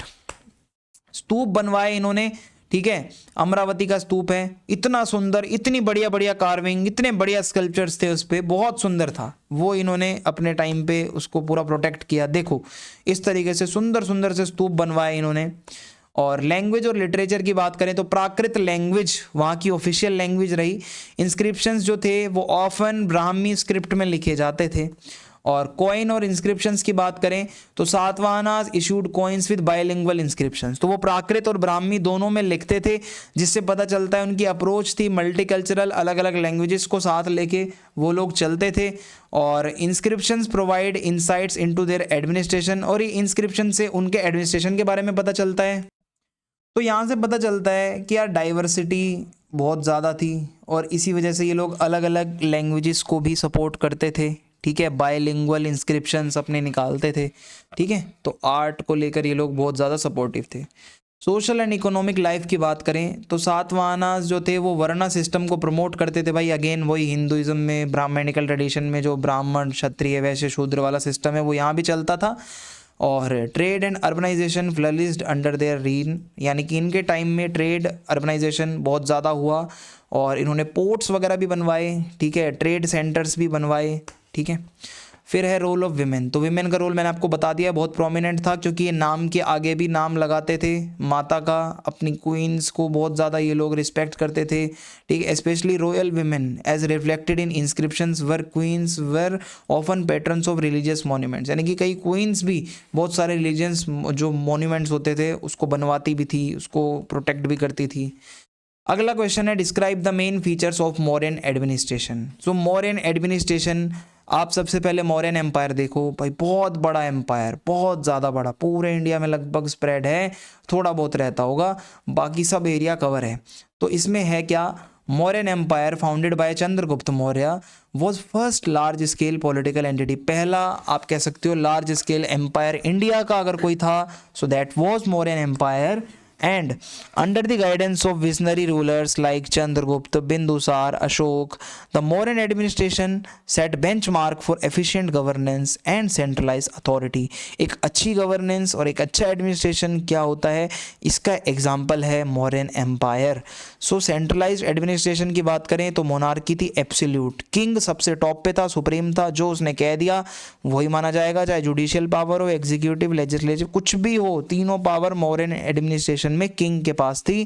For example Ashok exercise significant personal control over administration specially after embracing dhamma, ठीक है। तो अशोक भी सारी पावर अपने पास रखता था, ठीक है, और धम्म को उसने कैसे प्रमोट किया अपने मन मर्जी से। So the king was advised by a council of ministers, जिसको मंत्री परिषद कहा जाता था, जो कि डिसीजन मेकिंग में असिस्ट करते थे, हेल्प करते थे। रोल क्या था किंग का, ये एक तो हेड था, हेड ऑफ स्टेट था, और धर्म यानी कि लॉ एंड ऑर्डर को प्रोटेक्ट करने वाला जो था वो बंदा किंग होता था। और ही actively supervise the functioning of administration, कैसा एडमिनिस्ट्रेशन चल रहा है उसको सुपरविजन में वो अपने देखता था। और एडिक्ट्स यानी कि वही पत्थरों पर लिखवाना पब्लिक वेलफेयर के लिए कुछ चीज़ें, नोटिस, वो सब उसमें वो लिखवाता था जो किंग होता था। अशोक जो था वो क्या करता था, in particular emphasise moral governance, वो ये चाहता था कि सभी लोग जो हैं मोरल, मेरी जो अच्छी बातें हैं उसके अकॉर्डिंग मैं गवर्नेंस करूं, लोगों का भला करूं। सेंट्रल एडमिनिस्ट्रेशन था भाई, काउंसिल ऑफ मिनिस्टर्स होती थी, एक पूरी बॉडी थी जहां सीनियर एडवाइजर्स होते थे, जिसमें एक्सपर्ट होते थे, finance minister, defence minister, diplomatic मतलब जो लोग होते थे। सो मिनिस्टर्स को उनकी मेरिट और लॉयल्टी के बेसिस पर अपॉइंट किया जाता था, ठीक है। ये सब बातें अर्थशास्त्र बुक से हमें पता चलती हैं, जो कि कौटिल्य चाणक्य ने लिखी है। डिपार्टमेंट की बात करें, administration was divided into specialised departments, यानी कि tax department, defence department, commerce and agriculture department. तो डिपार्टमेंट्स डिवाइडेड थे। प्रोविंशियल एडमिनिस्ट्रेशन था, एम्पायर को जनपदास में डिवाइड किया गया था, जनपद में डिवाइड किया गया था, हर जनपद का गवर्नर होता था, ठीक है, और जिसको कुमार कहा जाता था, ठीक है, जो कि एक प्रिंस होता था। किसी किंग का जो रूलर का बेटा है वो प्रिंस होता है, तो वो छोटे छोटे जनपदास को संभालता था। मेजर प्रोविंसेस इंक्लूडेड मगध, जो मौर्यन टाइम पे बड़े बड़े जो एरियाज हैं वो थे मगध, गांधार, अवंती, कलिंग। और local administration was further divided into district and villages. तो डिस्ट्रिक्ट लेवल का भी एडमिनिस्ट्रेशन था, विलेज लेवल पे भी एडमिनिस्ट्रेशन था। डिस्ट्रिक्ट एडमिनिस्ट्रेशन की बात करें, so provinces were divided into district, जितना भी जो प्रोविंस है उसको अलग अलग डिस्ट्रिक्ट्स में डिवाइड किया जाता था। वहाँ का डिस्ट्रिक्ट ऑफिसर होता था जिसको रजूका कहा जाता था। ये क्या करता था, वहाँ का जितना भी लैंड रेवेन्यू का कनेक्शन है वो करता था, थोड़ी बहुत जुडिशियल ड्यूटीज़, छोटे मोटे पंगे हो गए उसको सॉल्व करता था। अब हर बात भाई, हर बात में चंद्रगुप्त मौर्य थोड़ी आएगा सॉल्व करवाने। अब ऐसे ही है, एग्रीकल्चर एक्टिविटीज़ को सुपरवाइज करना ये काम होता था। विलेज एडमिनिस्ट्रेशन की बात करें तो सबसे छोटी यूनिट थी एडमिनिस्ट्रेशन की ग्रामीणी, यानी कि विलेज का जो हेडमैन होता था, मुखिया, उसको ग्रामीणी कहा जाता था। गांव के जो लोकल अफेयर्स हैं, टैक्स कलेक्शन है, और जो डिस्ट्रिक्ट और गांव के बीच का जो एक ब्रिज है वो ग्रामीणी होता था, जो बातें पहुंचाता था। रिवेन्यू सिस्टम की बात करें तो बहुत अच्छा, efficient, well organised revenue system था। लैंड से टैक्स आता था, प्राइमरी सोर्स था ये रेवेन्यू का। फार्मर्स लोग जो होते थे एक फिक्स शेयर देते थे अपने प्रोड्यूस का, जिसको 1/6 भाग कहा जाता है। कुछ अदर टैक्सेस भी थे, जैसे ट्रेड पे टैक्स था, फॉरेस्ट पे टैक्स था, माइंस पे टैक्स था। रेवेन्यू जो आता था उससे आर्मी को मेंटेन किया जाता था, पब्लिक वेलफेयर के प्रोजेक्ट्स चलाए जाते थे और रॉयल एक्सपेंस वहीं से ही निकलता था। जुडिशरी की बात करें तो किंग सबसे बड़ा था भाई, सुप्रीम कोर्ट था ये समझ लो एकदम लीगल मैटर्स में। कुछ ऑफिशियल्स थे लाइक रजूकास एंड अमात्यास, ये लोकल डिस्प्यूट्स को संभाल लिया करते थे। पनिशमेंट्स जो है बहुत ज़्यादा खतरनाक थी, ठीक है, सीवियर थी अगर क्राइम किया है। ये सारी चीज़ें अर्थशास्त्र के अंदर लिखी हुई हैं। मिलिट्री ऑर्गेनाइजेशन की बात करें तो मौर्यन एम्पायर में बहुत बड़ी पावरफुल आर्मी थी, जो कि पूरे बड़े वास्ट एम्पायर के लिए बहुत एसेंशियल भी थी। इनके पास infantry, cavalry, war elephants, chariots, हर तरीके की आर्मी थी भाई। एक स्पेशलाइज्ड डिपार्टमेंट था द वार ऑफिस, जो कि सारी चीज़ें मैनेज करता था, रिक्रूटमेंट से लेके, ट्रेनिंग से लेके, लॉजिस्टिक्स से लेके। और नेवी भी थी इनके पास भाई, जो कि ट्रेड रूट्स को मेंटेन करते थे, ये लोग कंट्रोल करते थे, ठीक है। और इसके अलावा एस्पियोनेज सिस्टम, इसका मतलब है ये लोग ना क्या करते थे, कुछ ऐसे लोग रखते थे जैसे जो एजेंट नहीं होते, किसी पे नज़र रखते हैं। So the modern administration had a well developed intelligence network, जो कि ध्यान रखते थे, गुप्तचर जिसे कहते हैं, ठीक है, गूढ़ पुरुष, जो ऐसी खुफिया खबरें लाते थे, जो कि एक्सटर्नल मैटर हो या इंटरनल मैटर हो, किंग को अवेयर रखते थे। कोई भी खतरा है तो वो लोग आके पहले बता देते, खबरी जिसे कहते हैं, ठीक है। फिर है अर्बन एडमिनिस्ट्रेशन इनका। तो भाई सिटीज़ की बात करें, पाटलिपुत्र इनकी कैपिटल थी, बहुत वेल प्लान्ड थी, बहुत अच्छे से मैनेज थी। और इसके अलावा सिटी कमेटीज़ की बात करें तो urban administration was managed by committees. शहरों के अंदर क्या है, कमेटीज़ होती थी जो कि सैनिटेशन पे ध्यान रखते थे, ठीक है भाई। सिटीज़ के अंदर प्रॉपर कमेटीज़ हुआ करती थी, जो कि साफ़ सफाई से लेके, ट्रेड से लेके, लॉज वगैरह को कैसे इन्फोर्स करना है उस पर ध्यान रखते थे। रोड कैसे बनेंगे, मार्केट्स कैसे बनेंगी, ग्रीनरीज कैसे बनाई जानी है, इंफ्रास्ट्रक्चर, इन सभी के ऊपर कमेटीज़ का ध्यान था। अगला क्वेश्चन है, provide a description of the society and culture as reflected in Sangam literature. Sangam literature में कैसी सोसाइटी और कल्चर की बात कही गई है। सो संगम लिटरेचर जो कि 300 BCE से 300 CE के बीच में कंपोज हुआ, ये one of the oldest Tamil literary tradition है, तमिल में लिखा हुआ है, जो कि हमें बहुत डिटेल हिस्ट्री बताता है साउथ इंडिया की, तमिलकम की, जो आज का तमिलनाडु है, ठीक है, जो मतलब पूरा साउथ का एरिया है, आंध्र प्रदेश, कर्नाटका, केरल, वो सभी पहले तमिलकम कहलाते थे एरिया। तो इससे हमें उस टाइम का सोसाइटी का कल्चर, इकॉनमी, पॉलिटी जो साउथ इंडिया की थी वो हमें पता चलती है। संगम टेक्स्ट को तमिल में लिखा गया है, ये पोइट्री फॉर्म में है और प्रोजेस भी लिखे हुए हैं, जो कि हमें संगम एज के टाइम के लोग कैसे थे वो बताते हैं। सोसाइटी की बात कर लें, सबसे पहले संगम लिटरेचर में जो बताया गया है, so tribal and clan based society थी। Society was organise into tribes, tribes और क्लैंस हुआ करते थे। क्लैंस को कुदी कहा जाता था, जिसके चीफ को वेलीर कहा जाता था, ठीक है, कुदी यानी कि क्लैन, और उस क्लैन का जो चीफ होगा उसको कहा जाएगा वेलीर। सो फैमिलीज वर पैट्रियार्कल, पैट्रियार्की थी, लड़कों की चलती थी, the father being the head of the house hold, घर का मुखिया फादर होता था, ठीक है, सिंपल है। Varied social group, society was not rigidly divided into caste, जैसे नॉर्थ इंडिया में कास्ट सिस्टम था वैसा तो इतना रिजिड तो नहीं था, but had distinct occupational groups, लेकिन ऑक्यूपेशन के हिसाब से ग्रुप्स बटे हुए थे, फार्मर, वॉरियर, ट्रेडर, आर्टिसंस, ठीक है, अलग अलग ग्रुप्स बने हुए थे as per their occupation.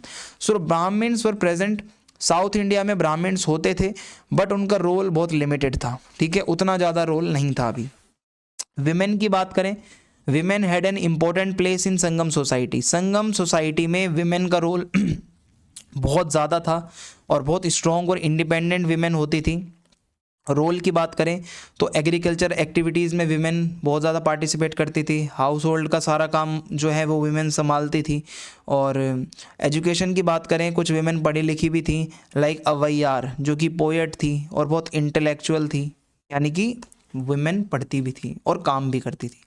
Matrimonial practices की बात करें तो marriage was a celebrated institution, यानी कि शादी धूमधाम से होती थी, but love and romantic relationships were also widely acknowledged. भाई एक तो अरेंज मैरिज है वो तो होती ही थी, बट अगर किसी को प्यार हो गया, रोमांस वगैरह वाला वो सब जो मामला है ना, वो सब भी इसमें अकम पोइट्री नाम से एक सेक्शन है, वो संगम लिटरेचर में लिखा है, तो वो बताया जाता है, उसको एक्नॉलेज किया जाता था। ये लोग ओपन माइंडेड थे।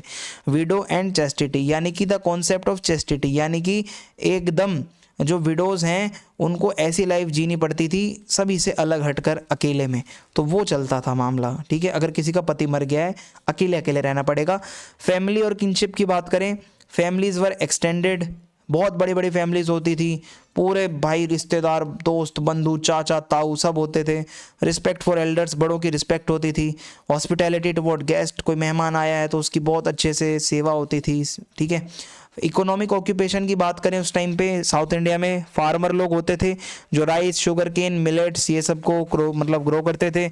आर्टिसन की बात करें तो वीविंग का काम करने वाले बुनकर होते थे, पोट्री वाले बनाने वाले होते थे, मेटल वर्क करने वाले लोग थे। ट्रेडर्स भी होते थे, इंटरनल ट्रेड भी होता था, एक्सटर्नल ट्रेड भी होता था।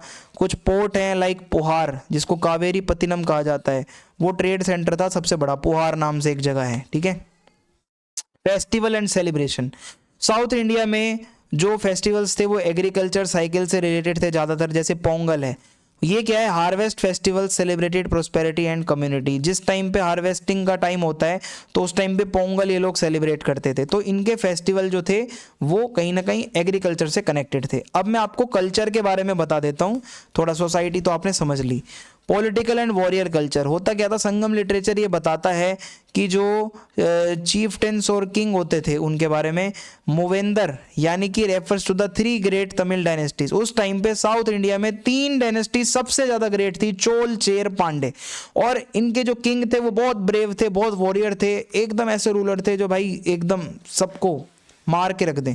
वॉरियर कोड ये क्या है, bravery in battle was celebrated. अगर कोई अपनी बहादुरी दिखाते हुए शहीद हुआ है, ठीक है, एंड डिफीटेड वॉरियर्स जो हार गए हैं, जिनकी डेथ हो गई है, मतलब ये मान लो वो हारने से ज़्यादा मरना पसंद करते थे, हारेंगे नहीं भाई। और हीरो स्टोन्स बनाए जाते थे जिसको नदुकल कहा जाता था, पत्थर पर, जो एक तरीके से जो वॉरियर की शहीदी है उसकी याद में ये पत्थर खड़ा कर दिया जाता था, ठीक है। और रिलीजियस बिलीफ्स की बात करें, ये लोग नेचर वर्शिप ज़्यादा करते थे, नेचुरल एलिमेंट्स की लाइक माउंटेन रिवर और ट्रीज़ की। देवताओं की बात करें तो मुरुगन है वॉर के देवता, कोत्रवई है गॉडेस ऑफ विक्ट्री, मयोन है an early form of Vishnu, इनकी पूजा पाठ होती थी। रिचुअल सेक्रीफाइस की बात करें तो एनिमल सेक्रीफाइसेस एंड ऑफरिंग ये बहुत कॉमन थी। ब्राह्मणिकल इन्फ्लुएंस आप अगर देखोगे यहाँ पे था तो सही बट उतना डोमिनेटिंग नहीं था, ब्राह्मण्स का इन्फ्लुएंस था बट उतना तमिल कल्चर पे उसका असर नहीं हुआ, ठीक है।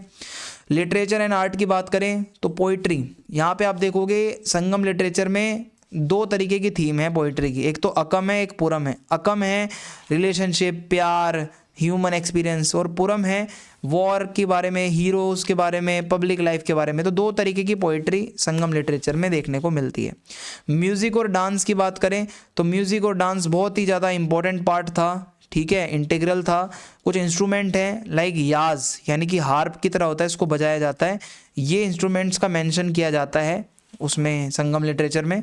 लैंग्वेज और एजुकेशन की बात करें तो तमिल ही सबसे ज़्यादा प्राइमरी लैंग्वेज थी, बहुत रिच लैंग्वेज है भाई, एजुकेशन की बहुत वैल्यू होती थी, सभी पोएट्स पढ़े लिखे थे, इंटेलेक्चुअल्स थे, ठीक है, वो सोसाइटी के अंदर बहुत अच्छी पोजीशन मानी जाती थी जो बंदा पढ़ा लिखा था या कोई पोएट होता था। तो सो इसके साथ ये क्वेश्चंस आप कर लो, आपका काम बन जाएगा। वीडियो अच्छी लगी है चैनल को सब्सक्राइब करें, वीडियो को लाइक करें, वीडियो को शेयर करें। जय हिंद, जय भारत।